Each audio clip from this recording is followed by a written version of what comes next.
Again, welcome to Pathways to Higher Education, Undocumented and DACA students. Welcome everyone. Please make sure to turn off your cameras. And again, thank you for joining us today.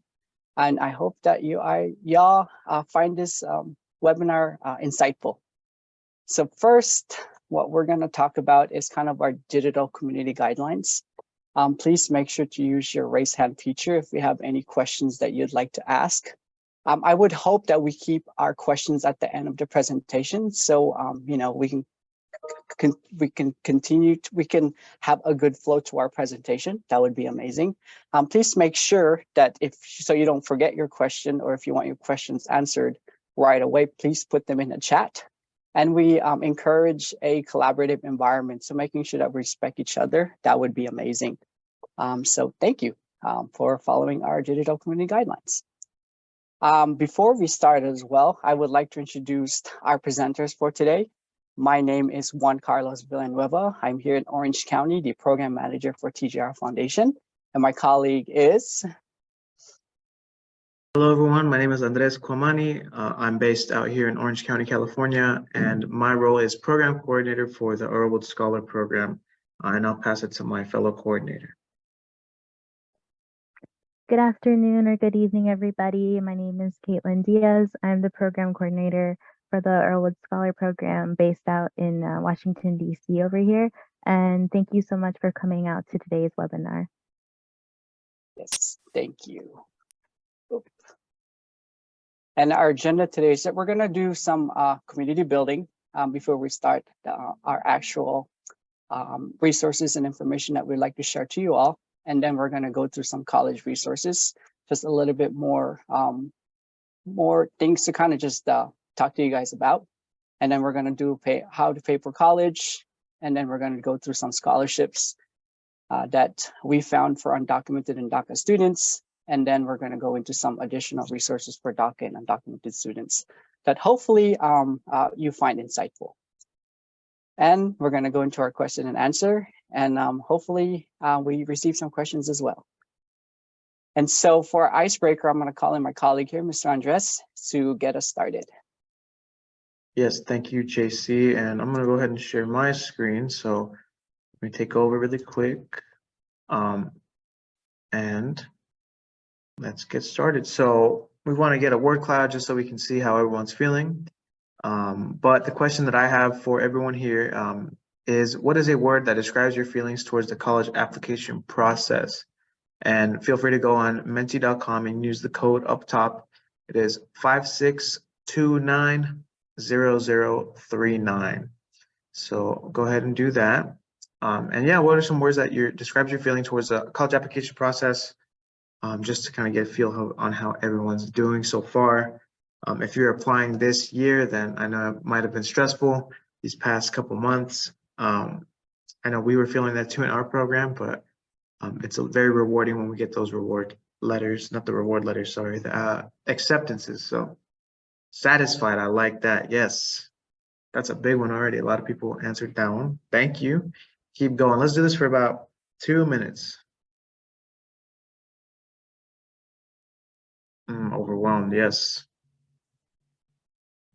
I feel that.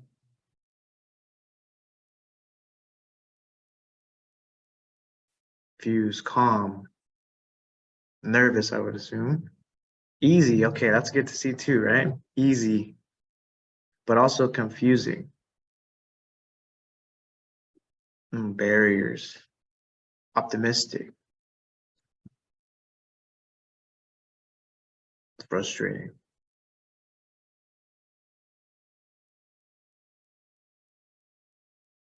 Change, I like this one, change, yes. Big changes that will be happening. All right. Go ahead, keep adding. I believe I gave you 3 words, so if you would like to add more, feel free to add more words. If not, no worries, but I really like how it's looking so far. It's not a one-size-fits-all feeling, right? Not everyone will be feeling frustrated. Some of you are feeling calm. Some are feeling optimistic, but some are feeling anxious, and some are feeling challenged, confused. And so really the goal of today's PowerPoint, and really how it's geared towards DACA and undocumented students is to provide those resources to where hopefully it eases some of the anxiousness, some of the worry, because college is already hard to apply to on its own. And, the added layer of being undocumented, it's going to be more resources to look for. So hopefully we can help everyone out with that. And like JC had mentioned, if there's any questions, please either put them in the chat. We'll try to answer them as we go, but if not, we'll have that Q&A session towards the end. So I will pass it back to JC. Thank you everyone for participating. Yes, thank you. Thank you for participating. Let me just pop my PowerPoint back up. And so we are going to go into our second slide. So, if I want to start off with our college options for undocumented and DACA students. If you have applied this year and if you are going to be applying next year, some of the things that we wanted to kind of not suggest, but advise is looking into your state colleges. I know that we have some counselors that are in here and counselors at colleges, and some of the advices we usually provide just to get it started as far as the search goes, looking into your state colleges and universities. And we'll tell you why. And looking at in-state vocational and two-year programs also, if the 4-year is not for the student, being able to kind of provide that opportunity, not just the 4-year, also brings more positive insight as far as, through the application process and to the student's next step. And some of these examples can be, if you're in California, looking at Cal State Long Beach, or looking at University of Utah and University of Maryland. And I'll tell you why these schools are some of the schools that we chose to kind of provide as examples with in-state colleges. So these are some of the options that you can kind of start with your student, or if you're a student, start to look at is look in-state first. Look at the different programs that you have in-state and making sure that, you identify those first. And then once you identify those programs, it's kind of just knowing and identifying what you need as far as how to apply to these institutions, right? You have to make sure that you know your personal information, no nicknames, making sure that, you have a high school transcript. If you're coming from a different country going to a different high school, you're transferring high school, making sure that, you get a transcript from the school that you come from, and make sure that you give it to your current school so they can assess those transcripts. It's important to have those high school transcripts. Making sure that if you can take the ACT and SAT, we do, because of COVID, now that COVID is, starting to make its end, it's end, like not ending, but it's coming to kind of like more of a normal application season for the next year. We have to also be aware to check those to see if the schools in state that we're looking at currently or have applied to will need them, right? So making sure that, we understand those and what the schools need, and looking at financial information to see, what are the different resources or some things that you will need in order to get those aids if there are aids available. And then making sure that you talk to your parent information, right? Because that's many different things that we need from our parent. We need their finances, and we also have to make sure, that there's different questions in the application that you will need your parents' name and those information. So it's kind of just one of the advices that we'd like to kind of start with, is making sure that you identify the schools that you want to apply to, looking in state, and then just looking at the high school requirement. And this is the reasons why we also want to start with in-state. It's making sure that you understand your state and understand the in-state tuition, because for the most part, college is expensive, and being able to kind of understand that if your school so if you're undocumented if you're a DACA, an undocumented student, and knowing what your state offers and having just that in-state tuition will definitely help. You don't have to pay that extra fee, and it just makes colleges a little bit more affordable. And looking at the different grants that is offered to you, I think that these are important to make sure that the cost won't be so high when it comes to looking at your list or your college list. And also understanding the different scholarships, because there are many, and that there are scholarships that you will see as we move to our presentation that DACA and document students can apply for. And so just knowing these things will definitely make college more affordable, and having a plan. right? Not just looking at so many different colleges that you see and thinking that, okay, I'm gonna apply first and then see what happens. It's just a matter of like having that game plan of like, okay, let me look at in-state because there's a chance that I may get in-state tuition that can make it more affordable. So here's some of the things that we kind of wanted to kind of provide as far as how to make college more affordable. And then, you know, looking at, you know, different eligibility state grants that you have. And then Caitlin kind of talk a little bit more about these grants. Yeah, so like JC mentioned, it's important to be aware of state grant opportunities as well as the eligibility requirements. So the first one that we wanted to go over is the California DREAM Act, which allows undocumented and DACA students to receive different types of financial aid. This allows students to pay in-state tuition at any public college within the state of California. And to learn more about the application, click on that link, which will take you to the California Student Aid Commission, and it'll have more details on how to apply. So this is an important DREAM Act to just be aware of. And then the next slide will tell us more about another DREAM Act, which is known as the Maryland DREAM Act. This law allows all students, regardless of their citizenship status, to pay in-state tuition at Maryland universities. But the catch is that you have to complete 2 years at a local community college while also meeting the following requirements. So that includes having graduated from a Maryland high school, having attended a Maryland high school for at least 3 years, as well as your parents or guardians having paid taxes for at least 3 years for Maryland. So that's how you'll become eligible to receive that state aid.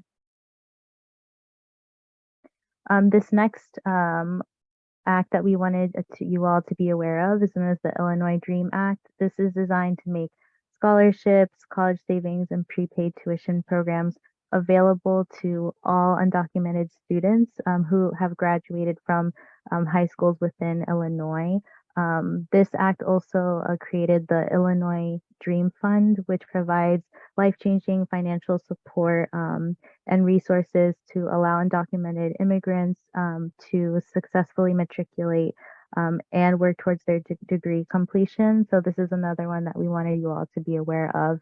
And when you look for the Illinois Dream Fund, there should be a scholarship application online that you can learn more on how to apply. So next we have this this map here, which is a great resource in telling you the different types of aid that are provided with throughout different states. So this source is taken by the Higher Ed Immigration Portal, which we all encourage you to take a look at so that you can click on states individually to see what type of aid is offered to undocumented students. All of the states that are highlighted in green provide comprehensive access.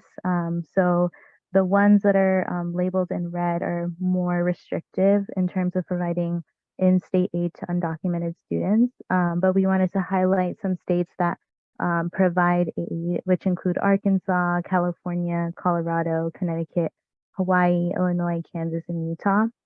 And make sure that when you are looking at institutions that you're applying for, to still check within your state legislations to just verify that any state financial aid is aid that you're qualifying for and eligible for. So just make sure as any legislations are changing.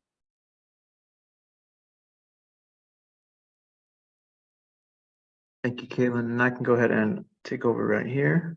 And so I know we have some questions in terms of scholarships / grants that are nationwide, but like Caitlin had mentioned, it all depends on the state and legislation can change. So always be aware of that, especially where the institution is. But we will have a follow-up email with links provided that will give you more information on specific states if needed. But thank you for your questions. Okay, so some things that you will need for applying for these aids is one, to determine your eligibility. So all state grants have different requirements, but for the most part, that's the first step, is finding out if you need to have a specific amount of time at a certain high school, or if you need a GED, or if you need to attend a community college. So that will all be mentioned within the websites of these aids. So that's going to be first up, is determining whether you apply or if it's applicable to you. Next up, you will need either a social security number or an ITIN number. Again, this is not a one size fits all. They might not ask depending on your status, but that's something that if you have it available, keep it with you so that if it asks for it, you have it with you. But again, that's dependent on the grant. So it's not a one size fits all. Also, you need to be enrolled in the high school within the state you are in, just so they can confirm that you've been at that school for some places it's 2 years, some it might be less, some it might be more. So determine how long you need to be enrolled in a specific high school. You'll also need your parent and the student information if available, if the student works, things like W-2s, 1040 forms, or just a proof of income. So make sure you have these forms available to you because you will be asked once it's time to fill out the forms. And finally, selecting the college and making sure that they also have the opportunity to have you apply with these specific aids. So some things to keep in mind, specifically for when applying. I have these examples here of certain private colleges, and these are all across the US that will evaluate undocumented students as domestic students, meaning that they won't have to pay international fees as international students. They will evaluate them as students within the country. So some examples are Pomona College here in California, Oberlin College, Tufts University, Emory University, Swarthmore, and Bowdoin College. And there are more, but these are ones that we have off the top in terms of that have been confirmed. But I want you to always make sure you reach out to financial aid offices because, like I said, legislation can change, and I don't want someone to say, "Oh, I saw it and it's at Pomona College," so that's always going to be the case. Things can always change, but what we've seen so far, these are schools that will evaluate these students as domestic students, so they won't have to pay the international tuition. And some scholarships that are available for undocumented and DACA students. I'll go through and name some of them, but I have one that I do want to highlight. So we have the Golden Door Scholarship, the Hispanic Scholarship Fund, the National Scholarship by the Dream.us, My Undocumented Life by Scholarship Bank, and the Betancourt Macias Family Scholarship Foundation, which actually provides 5 different scholarships. And this one I want to highlight because they offer scholarships based on intersecting identities. So if someone is an African immigrant that's also undocumented, or if it's a Asian immigrant that is also undocumented, it is not just a one specific type of student. It is very broad. So I really wanted to highlight that one as well, just because sometimes depending on your region, it can feel very specific to a certain student. So we want to make sure that we have a broad spectrum because there is all different types of undocumented students. And some more resources that we want to share as well. This is very specific to California. That's where we are based. And so this is the California Dream Act Service Incentive Grant Program, the DSIG. And this specifically is where you do service hours. And through doing the service hours, you are eligible to receive aid. And so not exactly a grant, you are still putting in the service hours, but through these service hours, after performing a set amount, you will receive your payment, and that payment goes towards your tuition. And so this is on the California Student Aid Commission website. Once again, it's different for each state. This is specific to California. So I'm not sure if all states have this program, but this is something that was presented to us back at the California Student Aid Commission presentation where they gave us the updates. So we wanted to share this as well because this is a very good resource that students can use, especially since it's new. Thank you. And then this website, once again, will also be shared at the follow-up email, but it's specifically called Immigrant Rising, and they provide various services that help undocumented students get through different topics, not just higher education, but also things such as making money, immigration law, and even mental health and wellness, which is something very important for once you get to college. That first year can be stressful, can be difficult. So this is website that provides those resources as well. Immigrants Rising. They also have a binder on their website that gives a very comprehensive look in terms of all different sorts of aids and resources available. So we will also put that in the follow-up email. Okay, and then we also have Unidos.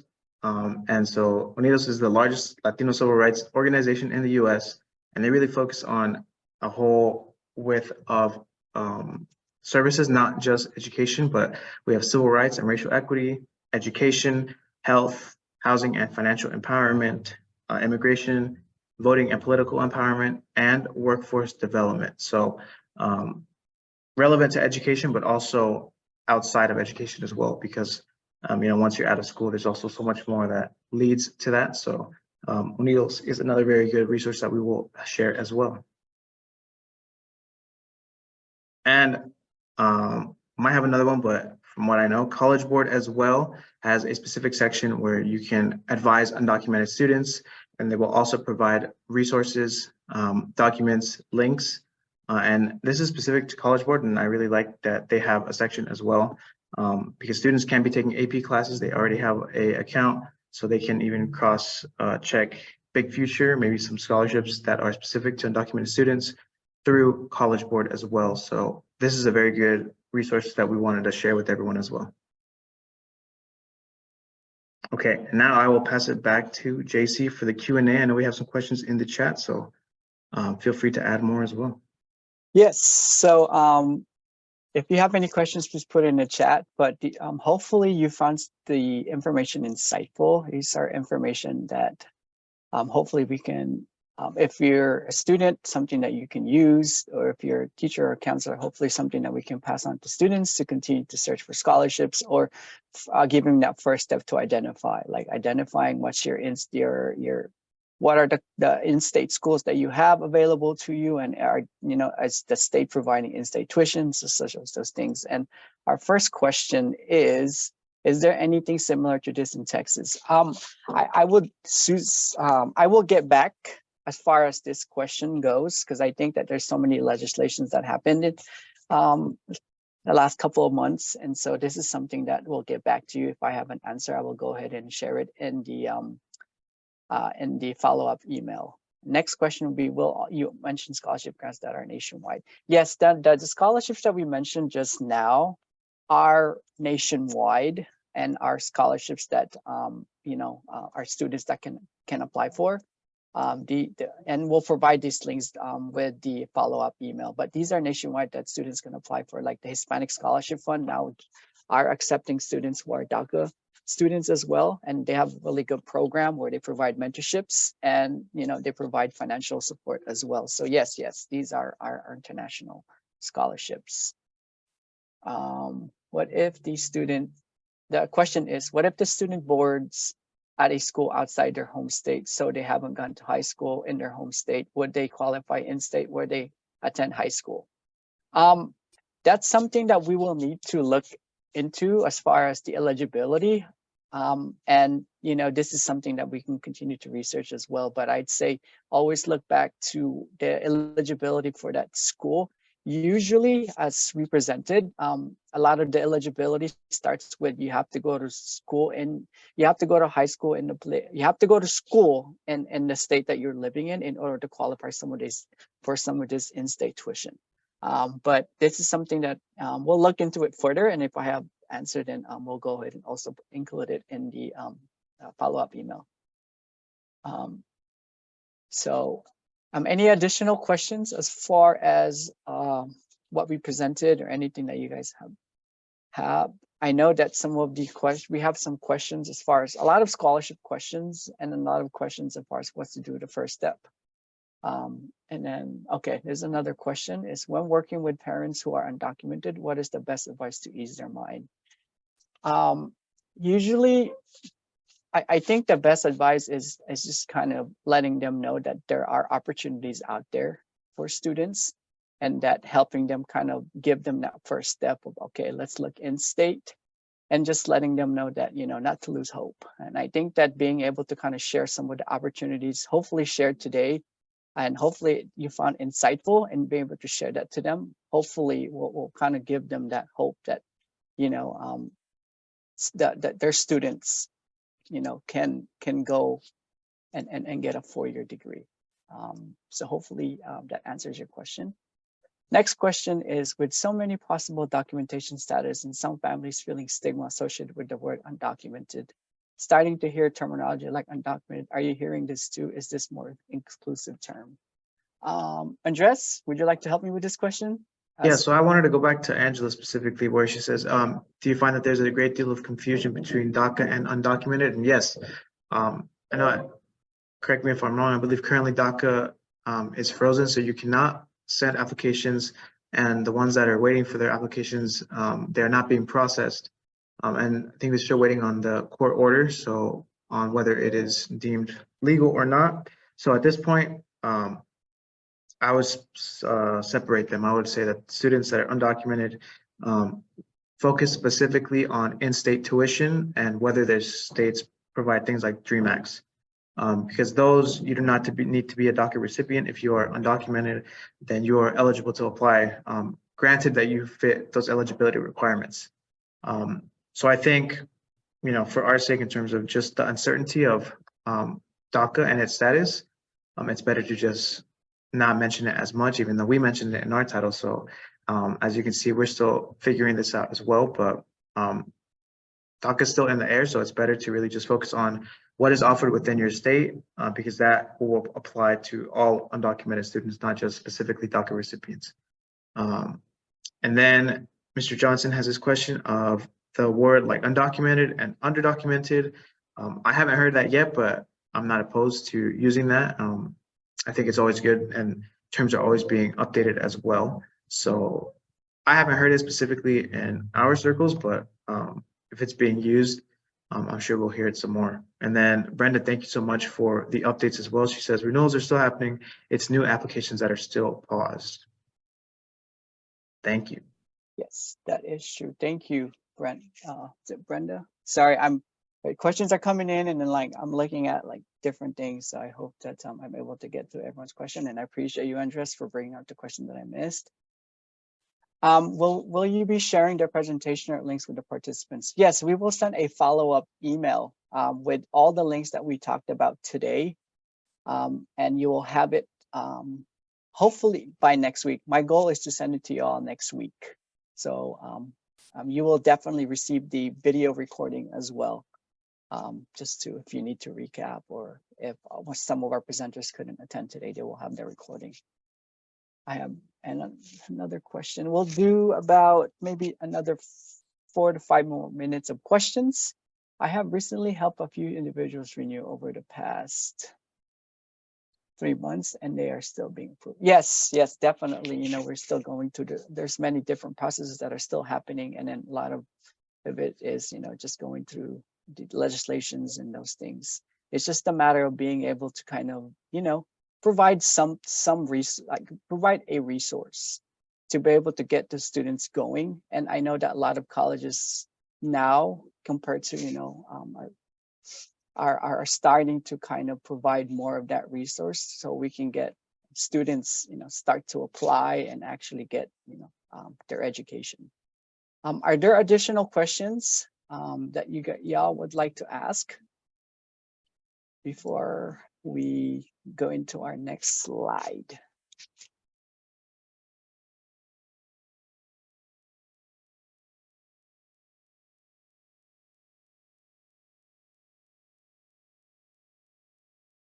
Awesome. So I hope that you found this insightful. Hope that we were able to share information or new information to you all. I know y'all are experts. We appreciate y'all for attending. I just would like to highlight our Eventbrite QR code. We always post our events. If you'd like to bookmark, use the QR code, and hopefully you can bookmark the link. And all our events that we're going to be putting together the next few months will also be uploaded there soon, as we finish finalizing all the information for these webinars. But you know, our upcoming workshop is going to be in person. And we're going to be helping students apply for scholarships. And we are calling it in-person scholarship application marathon. We have different scholarships that we have. And then, you know, if students don't have anything to work, if they come in and they don't have any scholarship, we'll have scholarship for them so we can support them